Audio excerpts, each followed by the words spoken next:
Il va rater son brevet et pourtant, à 16 ans, il quitte les études et pourtant, bon, il va reprendre et d'année en année, il va monter jusqu'à un master entrepreneur. À la sortie, il monte un média, sa première boîte avec 3 copains et 5 000 € en poche.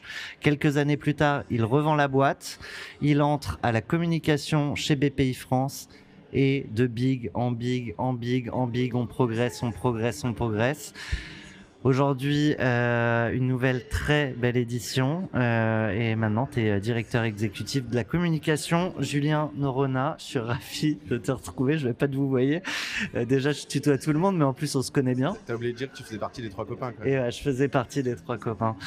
Tu vas en améliorer juste les micros mais même joueur joue encore. Il y a quand même plus de matos. Hein. Quand même plus de matos. Bon, bonjour. Je disais, le progrès incarné, c'est le thème de Big. Je vais juste laisser le temps, et ça c'est pour notre pub à nous, envoyer un jingle. Et pour ceux qui ne nous connaissent pas encore et qui nous découvrent grâce à toi, le temps de s'abonner. Feuille blanche.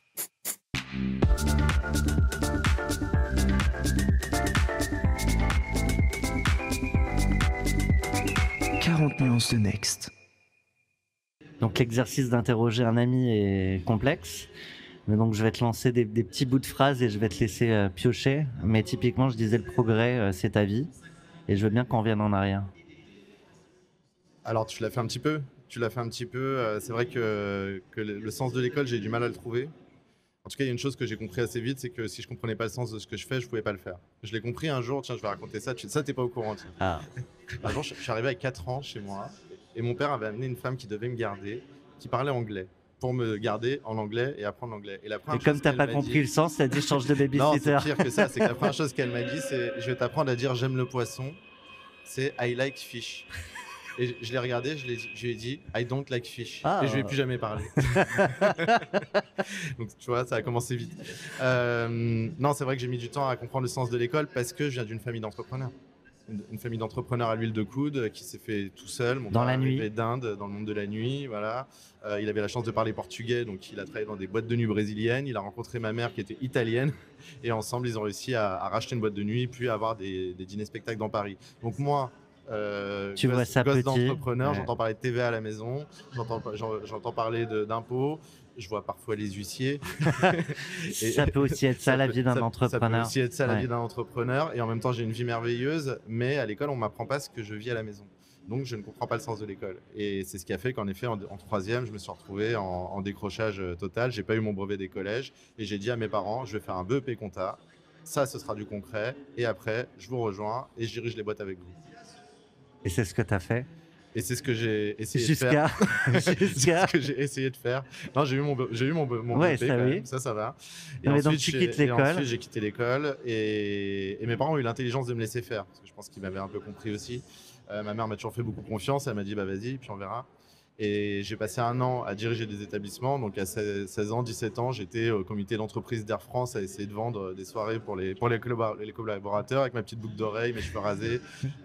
Et puis je revenais le soir et là j'étais avec les clients et tout ça a fait que je me suis très vite rendu compte que j'avais absolument pas la maturité pour faire ça. J'avais encore beaucoup à apprendre et surtout j'ai compris quelque chose, c'est que mes parents pour réussir ont fait beaucoup d'erreurs. Et je me suis dit que si je repartais de la même manière, bah, j'allais juste faire un recommencement. Donc c'est là que tu dis j'ai pris les la études, décision. ça peut quand même. Je me suis dit bon, je vais essayer de retourner à l'école. Je vais pas le faire normalement à l'époque, je vais le faire en alternance. Aujourd'hui c'est très commun, mais à l'époque ça l'était moins, surtout dans des études de ce type-là. Et donc là j'ai repris un bac pro compta, un BTS et une école de commerce. Je vais pas trahir de secret, mais à l'époque, parce qu'on a fait les mêmes études. Tu essayes d'être dans tous les clubs, tu vas diriger le club entrepreneur, mais pas que, tu vas faire des voyages un peu partout. Bref, tu as déjà en tête, alors je ne sais pas si tu le comprends ou si juste tu en avais envie et que tu aimes les gens, mais tu te mets partout dans tous les réseaux possibles et imaginables. C'est vrai, mais parce que j'ai toujours vécu dans un monde d'adultes déjà. Donc oui, j'étais étudiant, oui, je présidais ou je créais des assos à l'école, mais tout ça pour vivre dans un monde d'entrepreneurs, parce que de toute façon, s'il y a une chose dont j'étais sûr, c'est que j'allais être entrepreneur, et j'étais même sûr d'une autre chose, c'est que j'allais reprendre les affaires familiales.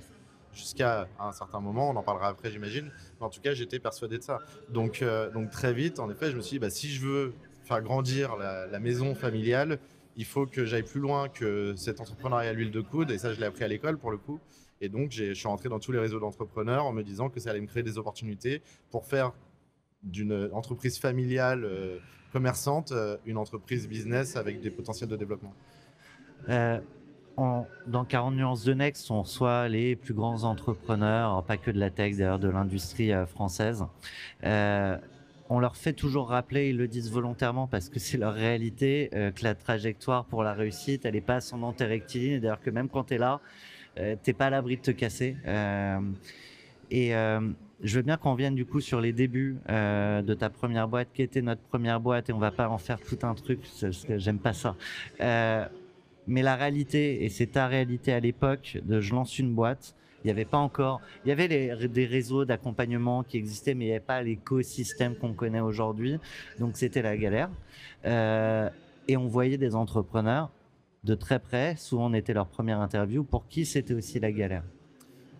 Ouais. Bah, déjà, on est en 2008. Donc, on est dans un autre monde, comme tu l'as dit. Ça, c'est le premier constat. Et le deuxième constat, c'est qu'on a quand même un projet à la con. On sort de l'école de manière complètement naïve en se disant on va monter un super média digital, on va faire plein d'audience. En vrai, on s'éclatait à interviewer des entrepreneurs, on aimait le monde des entrepreneurs. À l'époque, il n'y avait pas ou peu de médias dédiés à cet entre-deux de je suis pas encore un grand groupe, je suis un entrepreneur, je me lance. Donc tout ça a été super, mais il n'y avait aucun modèle économique. Et clairement, on a bien galéré. Alors, 15 000 auditeurs la première semaine, mais effectivement, ça fait pas un modèle économique. Il me semble que le premier chèque, c'est un chèque d'un client de 100 euros. Non, c'était pas 100 euros, c'était 119,20 euros, puisque la TVA était à 19,20. Donc ouais, non, ça fait pas un modèle, ça va le devenir. Mais aujourd'hui, parce qu'on parle de progrès, et avec BPI, vous avez une audience, vous êtes comme un média, en fait, il y a Big Media, mais BPI France en tant que tel est un média, et donc ça met une responsabilité, et la question de comment on fait progresser l'entrepreneur, il n'y a pas une seule manière de faire progresser. Il n'y a pas une seule manière de faire progresser, et en tout cas, une des manières, tu sais, nous, on pense que la communication est un métier.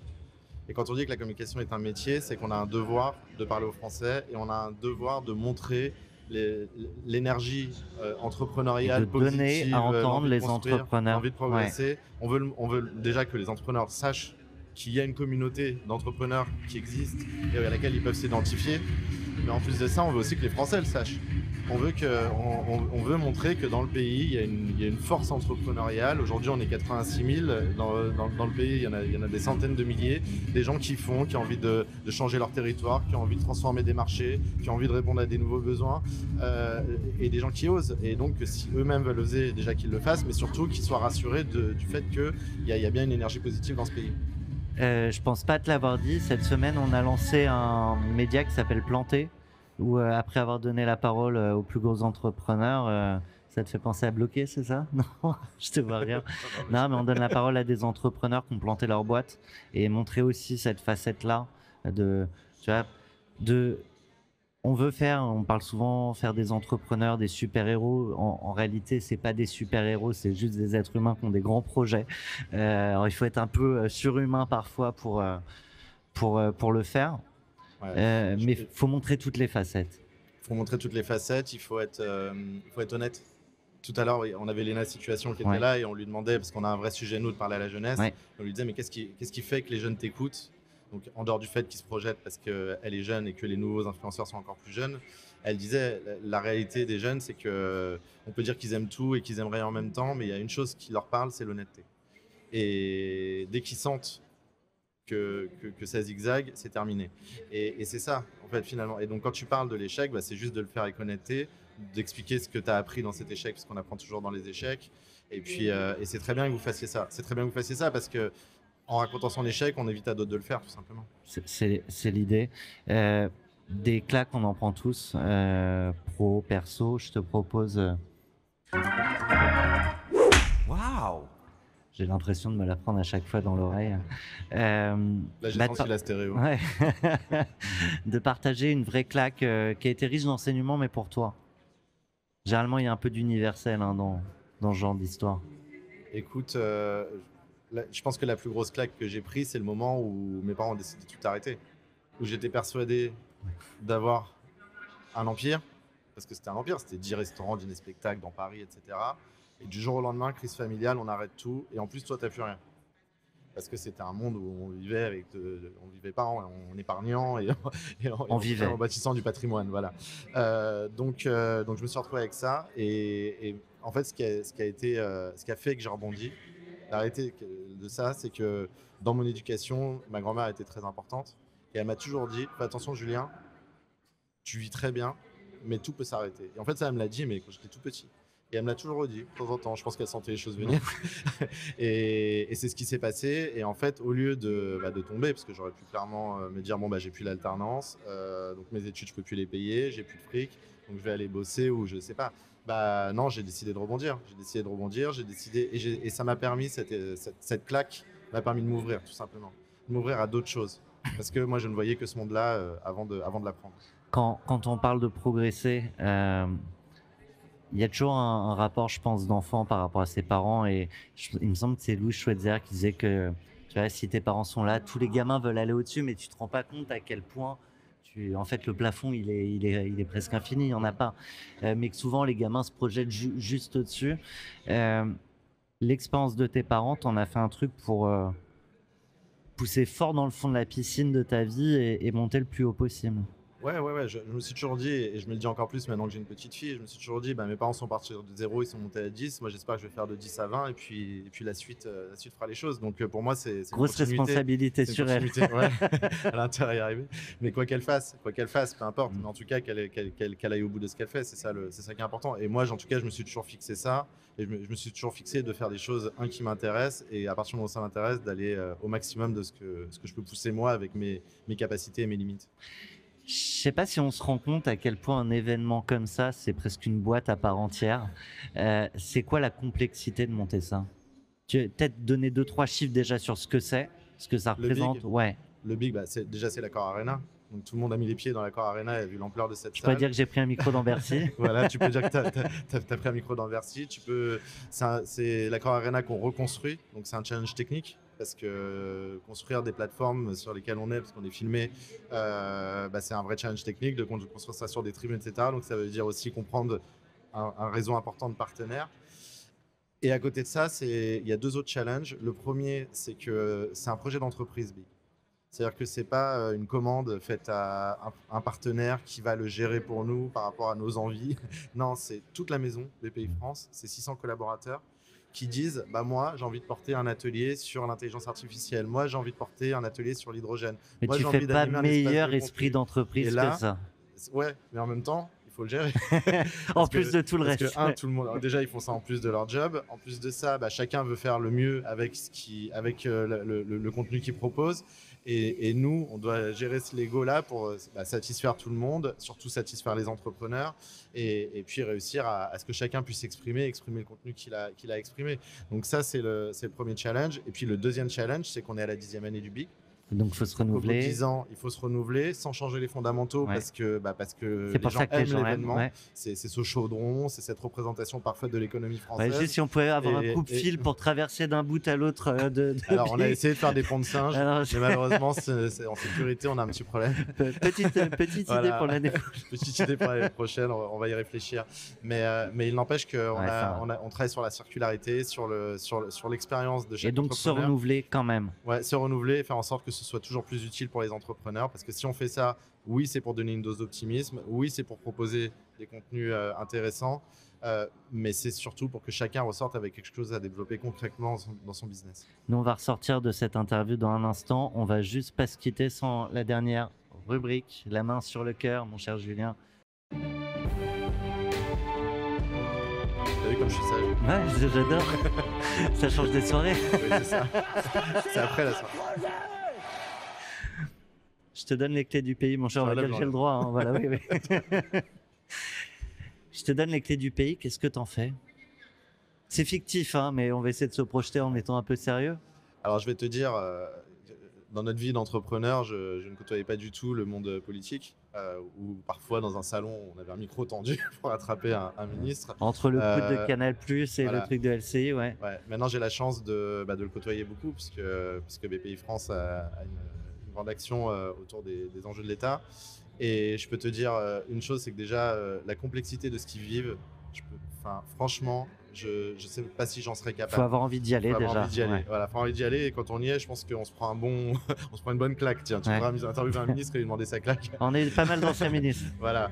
À côté de ça, si je le fais de manière utopiste et rêveuse, je reviens sur ce que j'ai dit tout à l'heure sur la responsabilité qu'on a. Moi, je pense qu'on a une responsabilité collective à montrer ce qui se passe de bien dans le pays. Je vais me dire plus, on doit tous faire une contre-offensive à la propagande négative en faisant une propagande positive.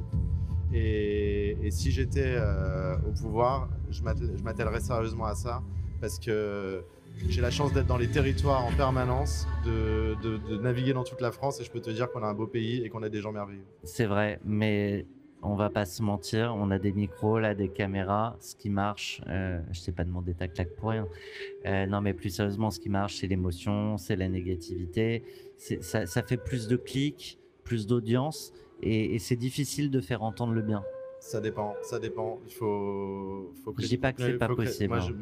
Bien sûr que le contenu trash fait de l'audience, bien sûr, on le sait bien tout ça.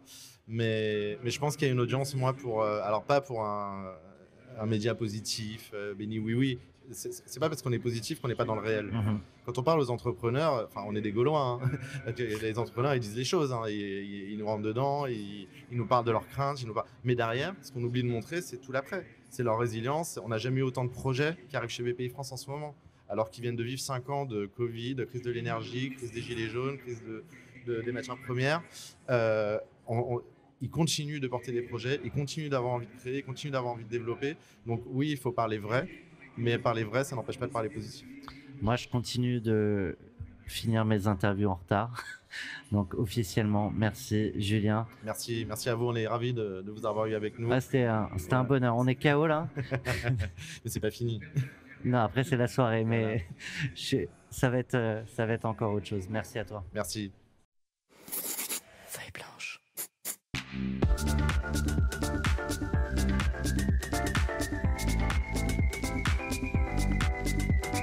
40 nuances de Next.